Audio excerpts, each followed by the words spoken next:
Wales might be a small nation, but scientists here are doing really exciting and important work to help tackle climate change.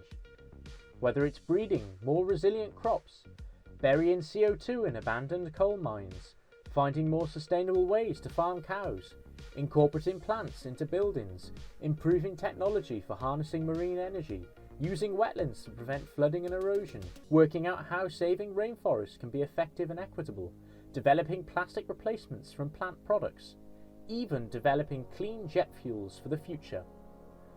There's so much great science happening in Wales and some really big ideas being put to the test. In this video series, we are celebrating the brilliant researchers that call Wales home. You'll get to hear directly from the researchers themselves about how their work is leading the world towards a greener, cleaner and more sustainable future.